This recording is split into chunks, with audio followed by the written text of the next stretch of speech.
suko? Iwaran ko.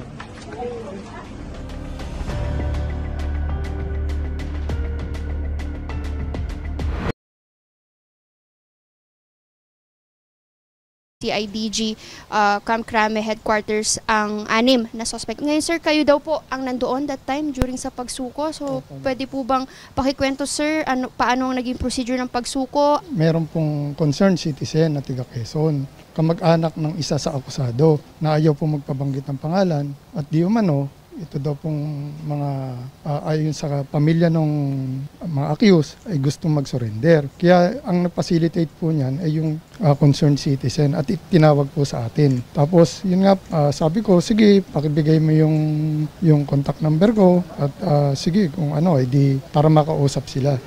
So, nakaraan ng ilang minuto, may tumawag po sa akin, isang Police Corporal Blanco.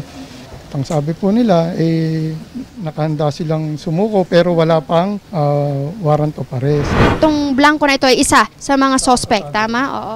And ano po ang sabi? Sabi ay nakahanda po silang mag-surrender sa amin. So sabi ko, sige, saan tayo magkita? So ang napagkasundoan po namin, magkita po kami sa Parañaque, somewhere in Parañaque. So doon po namin sila sinundo. Pagdating po namin doon, nandun po silang 6. Kasama po yung kanilang pamilya at kinausap ko na sila na iano namin. Which part of Parañaque nyo sila na pick up, sir? SM lang po, ma'am. So nandun sila, kasama ang mga pamilya? Sa may tapat lang po. Pick up nyo po sila doon, ano na po ang sunod na nangyari? Yun nga po, dinala na po namin sila sa opisina.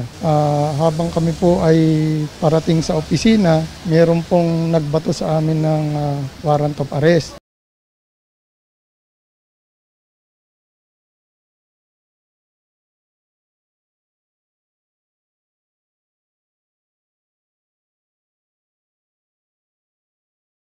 Tatanawin ko po yun habang po ako ay nabubuhay. At saka po, malaki po talaga ang ginawa niyo po sa amin. Natulong po sa Rapitol po. Bilib po talaga ako sa inyo. Nagawa niyo po talaga ng mapasuko po talaga sila ng hindi na sila makapiyansa. Kasi po, ang ginawa po nila sa apo ko, hindi mo makatarungan. Maraming salamat po talaga. Ganun din po sa mga kapitbahay namin na hindi po nagsawang tumulong po sa amin. Lalo po dito po sa tiyuhin po ng aking apo. Maraming po salamat sa kanya. Kung hindi po dahil sa kanya, hindi po namin nakita ang bangkay ng aking apo.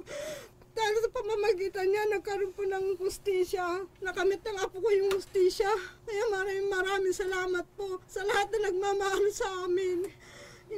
Ayun, bali ma'am, kayo po ay naka-safe house ngayon, tama po? Opo. Kumusta naman kayo ma'am? Okay naman po kayo? Kayo yung mga anak ninyo ma'am? Okay naman po. Okay, so safety kayo ma'am, tama po? Safe kayo dyan? Opo.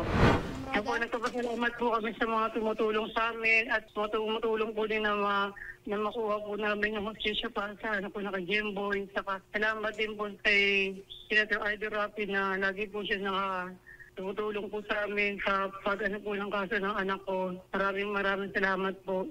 Saka po sa mga pulis po din na tinutulungan din po nila kami na hindi po nila kinakampihan yung kapwa nila pulis na gumawa ng Gemboy.